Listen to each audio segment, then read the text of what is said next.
Avec vous tous, je suis effaré, glacé par l'ampleur des scandales de pédophilie dans l'Église. Comme évêque, j'ai la responsabilité de veiller sur l'ensemble des fidèles.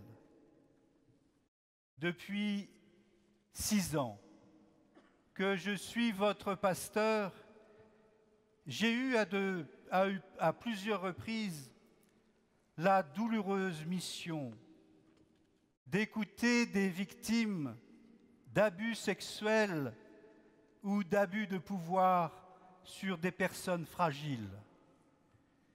J'ai eu à faire plusieurs signalements à la justice et les mesures nécessaires ont été prises. J'ai reçu une dizaine de victimes de prêtres décédés depuis de nombreuses années. Leur douleur est toujours aussi vive. J'ai entendu leurs cris. J'ai vu leur grande dignité. Afin que de tels actes ne puissent se reproduire, j'ai donné aux acteurs pastoraux du diocèse de Meaux des règles strictes de comportement adaptées à la pastorale des jeunes et j'ai créé une cellule d'écoute spécifique pour les victimes. Mais tout cela ne suffit pas. En ce jour où j'envoie notre diocèse en mission, je veux redire ma détermination absolue à tout mettre en œuvre pour que l'Église soit un lieu de paix et de confiance.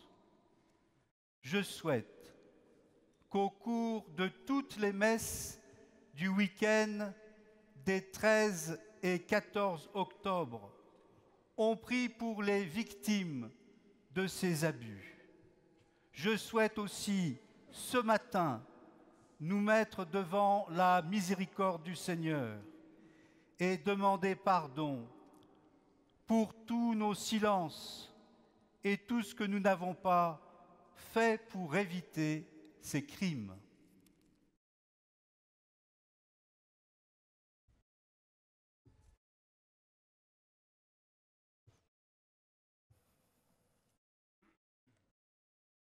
Face, Seigneur, à toi, aujourd'hui, je veux te présenter les victimes d'abus qui ont eu lieu dans le diocèse. Abus de pouvoir et de conscience. Abus sexuels de la part de prêtres ou d'acteurs pastoraux. Je pense aussi à toutes les victimes d'abus commis dans des institutions sous la tutelle de l'Église. À toutes ces victimes, je veux dire notre proximité et j'aimerais que mes mots puissent les réconforter si cela est possible. Pour notre manque de vigilance et d'attention, Seigneur, je te demande pardon.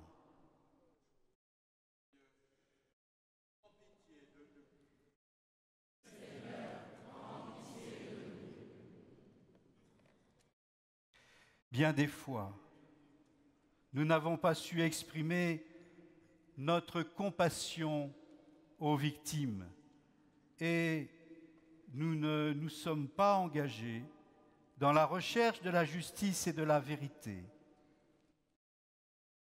Pour nos contradictions et nos dénis de la vérité, Seigneur, je te demande pardon.